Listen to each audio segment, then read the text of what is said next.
Hey guys, Sam here and welcome back to another episode of our Arsenal Career Mode series. Guys, we start off today with a massive game to start off the month. Absolutely crazy way to start off the episode. An away game to Tottenham Hotspur in the North London derby. A huge test for myself to try and make sure the Arsenal fans love me. I got to pull out a result here against Tottenham, and we start off fantastically through Alexandre Lacazette with a great finish off of a great through ball and a real good bit of play in the first 5 minutes here to give us a nice advantage. Last episode I was talking about how I like getting the early goals and making the other team play out of their, like, trying to play some football and expanding and giving us more opportunities, and that's a perfect way to do it here against Spurs.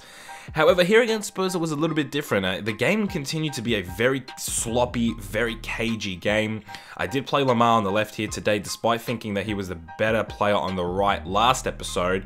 So, yeah, I was still doing a little bit of testing. But we do bring on Bittencourt towards the end of the game, and he breaks through, and he's got a chance here to make a 2-0 with a couple of minutes left, and unfortunately, he can't do it, and Son gets rid of it. But at the end of the day, it is a 1-0 win. As you can see, really, really sloppy game. 6 shots around target for us, 6 shots, none on target for Tottenham.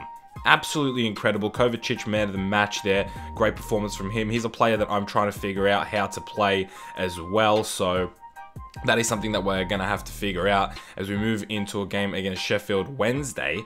I believe they weren't in the Premier League last season, so it's been a while since we last faced Sheffield Wednesday, but we faced them, I think, 5 times in 2 seasons with Leeds United, so incredible stuff. And speaking of incredible stuff, they got off to an early lead with a fantastic through ball. I mean, that was just incredible. That through ball through our entire defense, almost. I was a little bit stunned that we were down 1-0 to Sheffield Wednesday, but the fact that we went down like that was incredible scenes. Luckily, we have Patrick Schick, and this guy's an absolute monster, and he scores one in about 5 minutes. He gets one back. Nicely done with the drag back, and then this left-footed finish is just superb, really. And he just looks... Every time I shoot with him, I just feel like I'm going to score. That's pretty much that simple. And we double up our lead, make it 2-1 with Upamecano making a giant leap. He's a really good centre-back. He's coming in for Matip, who got injured at the end of last episode. It was a 6-week injury, so it's not too bad. But, you know, sometimes you do see his defensive... where he would step in defensively for Upamecano. So that's another goal there where I think Matip could have done something. But then again, it's one of those ones where it just went through Upamecano's legs. You can't really do much about it. And we're trying to get the third goal here in the last couple of minutes. Maitland-Niles just can't get it past the keeper who sticks a leg out. And Sheffield Wednesday, who get 2 shots, 2 on target, score 2 goals and pull out a 2-2 draw here at the Emirates. And that's really not good enough. But one positive I'd like to take out of this was Aaron Ramsey's performance. I thought he was absolutely phenomenal in that central midfield position. He's a player who's not really been starting. Kovacic has been the main central midfielder, but I'm trying to figure out a way where I can fit Wilshere, Ramsey, and Kovacic in the team while still playing this 4-2-3-1, because I think we're doing pretty well at it. But we go to Stoke, a team that, of course, Arsenal has some history with, especially Aaron Ramsey, who's, I think, in the team at some point in this game. But we do get off a great start with Draxler keeping his composure off of a rebound and hammering one home and giving us a 1-0 lead. But we do give away a penalty just a few minutes later, and our lead is potentially going to go to waste. Rui goes the wrong way. Good work from Leo Baptistao to send him the wrong way, and he just slots it home to make it 1-1 to Stoke City, and another tight game potentially for us moving forward. As we go into the second half, it's Patrick Schick now plays a beautiful over-the-top ball for Julian Draxler, who takes the touch and finishes it. I thought I was going to go across goal, but I thought, you know what? Let's mug the keeper off here. It is Grant in the goal, so let's just mug him off and go near post. And Julian Draxler goes and celebrates with the fans. He started off this season perfectly, in my opinion. I really am struggling to find a game where he didn't perform. There was maybe one. And speaking of perform, he plays in just a scintillating through ball to Alexandre Lacazette, who goes down. Kevin Wimmer gets the red card, and Lacazette converts the penalty to make it 3-1. And what is a very, very healthy lead against a 10-man Stoke. Good work from Lacazette. Draxler did up the opportunity of getting a hat-trick there, and he did play the through ball to Lacazette, but I thought, you know what, let me get Lacazette a goal here in this game. I'm sure we'll get more opportunities. Then Patrick Schick is taken down. I thought this was outside the box, but the contact initially was inside the box, and this was the 90th minute. I said, you know what, let me get Julian Draxler's hat-trick. I'm not trying to play favourites with Lacazette and Schick. I like both of them. But I thought, you know what, Draxler really did deserve the hat-trick. But when we got the first penalty, there was still 20 or so minutes, and I was feeling good, and I thought we could get another one. But I wanted to get Draxler that hat-trick, so in the 90th minute, I decided to give him the penalty, and I'm sure Schick doesn't have a problem with that. He still played a incredible game. And as you can see, towards the end of the game, we played a 4-3-2-1 of sorts, so still doing a lot of experimenting with the team. And moving on to a cup game here against Bournemouth, the round of 16 of the Caribou Cup. We do play a 4-3-3 with a pretty rested lineup, but I'm looking forward to a night game here at Arsenal in the Cup. The atmosphere is already something completely different from Leeds United, and I'm really looking forward to this game in the Cup. And the Cup is something really that we can win, and we get 2 offside goals to start off the highlights here in today's episode. But as you can notice, we're already in the 80th minute. Not much was happening. Bournemouth was making it difficult for us. And they get one of the better opportunities here as Cosiello plays it through to Emerson Hindman, who just smashes that past our spinner. No chance our spinner's going to save that. And that's a player that we've been keeping tabs on. Cosiello was someone that I had on my shortlist in the transfer window, and it's a player that I'm definitely looking at in the future to potentially bring into Arsenal. I think he fits the bill, but we weren't done yet. With just minutes left, it's Kelly who just keeps pressing. He plays it through to Schick and makes it 1-1 with a couple of minutes left. And that is one of Kelly's strengths. For those of you that didn't watch Leeds United, his pressing of defenses is... I mean, it is astonishing how good he is at pressing defenses and just stealing balls and just getting the ball back. I don't know what it is about him, but he can do it without breaking a sweat almost. That's how good he does it. So we go into extra time here thanks to Kelly, and speaking of Kelly, plays a great through ball here to Reece Nelson, who's come on with a bit of pace. He chips it over to Patrick Schick, and he doesn't put it in the back of the net. And looking back at it, I was wondering how this turned out to be a corner, because I didn't see any connection with Asmir Begovic. But lo and behold, he actually made the save on the way down. His arm touches the ball and slightly deviates it, so it wasn't a goal. And overall, I thought Begovic had a really, really good game as we head into penalties here against Bournemouth in a game where I really think we should have won. I thought the lineup that I put out was good enough to win. Of course, Bournemouth did go with a really strong lineup, so that's why I think we found ourselves here in penalties. But I want to continue to the next round, so I think we should get through with this penalty shootout. And we go 2-0 up from the first 4 penalties from either team.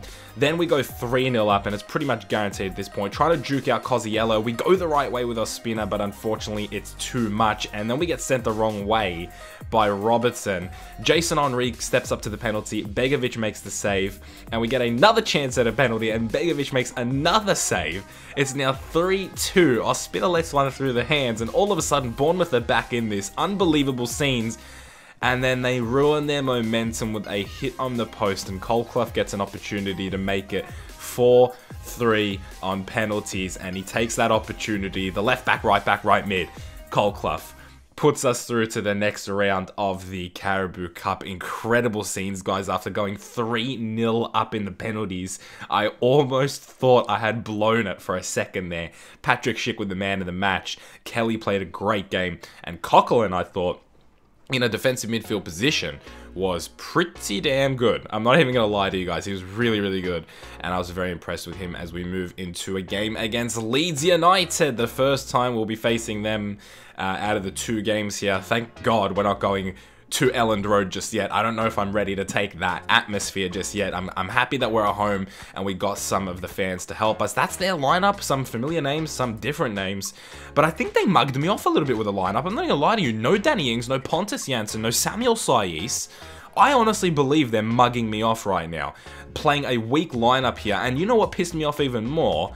They actually go 1-0 up through Kibiki. I mean, I couldn't believe the scenes when they didn't play Ings, Saiz, and Janssen. I was like, are you serious now? Like, why are you not playing these players? You're coming to the Emirates. Like, don't insult me like this. But then what annoyed me even more was not only did they insult me with the lineup, they then take a 1-0 lead at the Emirates.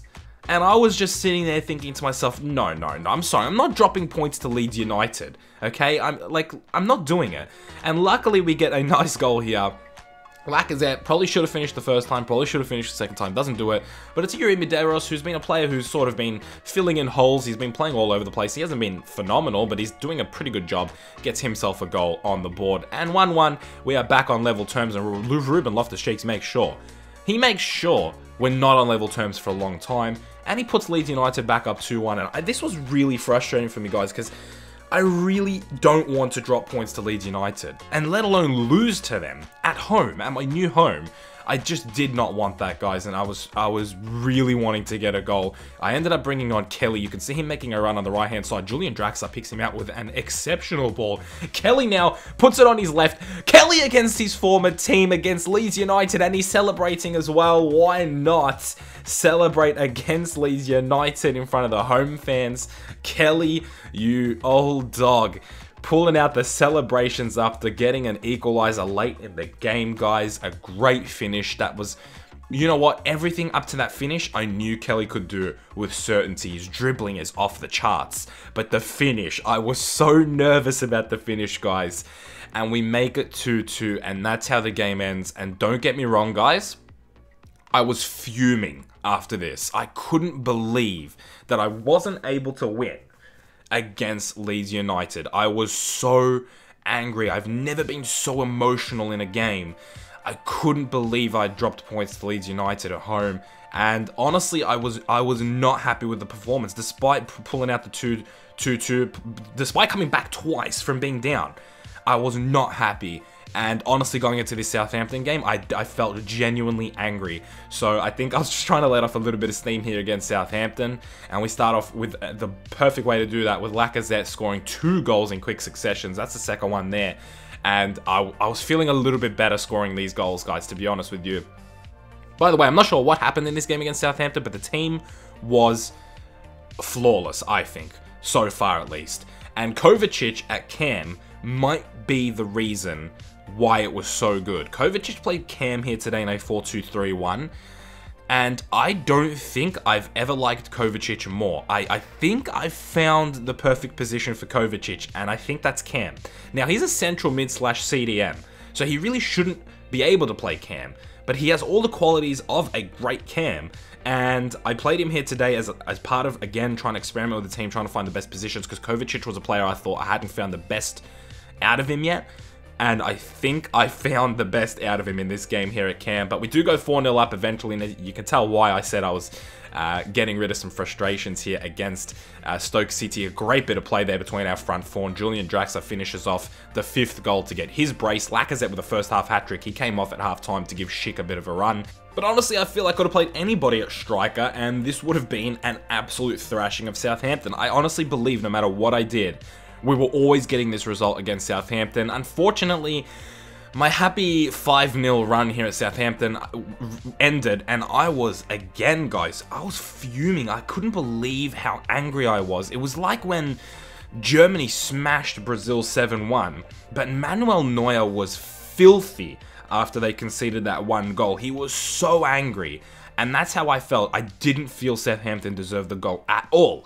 But luckily, we finish off on a high note with Schick getting himself a goal and making it 6-1, guys. The first time in my managerial career my team has scored 6 goals, and it was just a smooth performance. I don't even know how to describe it. It was, we were we were like not from this planet in this game. So flawless, and I genuinely believe Kovacic at Cam is probably one of the reasons. So I played him at Cam again, this time in a much bigger game against Manchester United, hosting them at the Emirates. Lamar back on the right, Draxler on the left, who surprisingly has been okay. I never really liked Draxler on the left because of his pace, but he's been pretty good on the left-hand side, and Kovacic at Cam has definitely helped. So I thought, let's do this. Let's do the full experimenting. Kovacic at Cam, Lamar on the right, Draxler on the left. Let's see what we can do with this team. And honestly, we played pretty well. I thought we were playing very well. Kovacic puts us up 1-0 in the 20th minute, courtesy of a through ball from Nathaniel Klein. And again, Kovacic in a more advanced position has been really good. But I felt like this was a better performance than the Southampton one, especially in the opening 20 minutes. I thought we were smooth. I thought the runs the players were making off the ball. And that's really what it comes down to. The performances where we were a little bit lackluster last episode, there was no movement off the ball, and I felt there was way more movement off the ball, and the players were understanding each other a little bit better. As you can see, we had a lot of chances to make it 2-0 here against Manchester United, and just that missing final third, we couldn't do it. This was the best chance of them all. Thomas Lemar, unfortunately, hitting the upright off of a sensational cross from Julian Draxler, but at the end of the day, it's a 1-0 win here against Manchester United, and you will always take that every day of the week. Nathaniel Klein with the assist and the clean sheet, the man of the match, Kovacic right behind him, picking up 2 of the points for the Tony Adams Award. And we go into the last game of today's episode, which is once again against Bournemouth, this time away and this time in the league. And we're pretty confident, I'd say, going into this game. I mean, we have scored 7 goals in the last 2 games. Of course, 6 coming in one game, 1 coming in the other. But, I mean, 2 very big wins against Southampton and Manchester United to go into this game against Bournemouth. And we start off fantastically with Julian Draxler taking his chance very, very nicely. Nathaniel Klein puts in a scintillating cross. I love that word, by the way. Into Bittencourt, who actually nods it back across to Julian Draxler. That was a shot, obviously, because there was a save made, and Draxler actually a couple times this episode has been there to put the rebounds away. Another penalty for us. It seems like we just get penalties in today's episode, guys.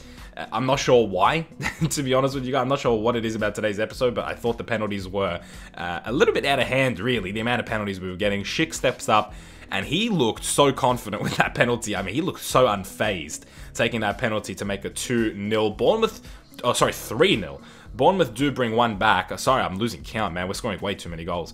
Bournemouth do bring one back. A great finish from Mousset there.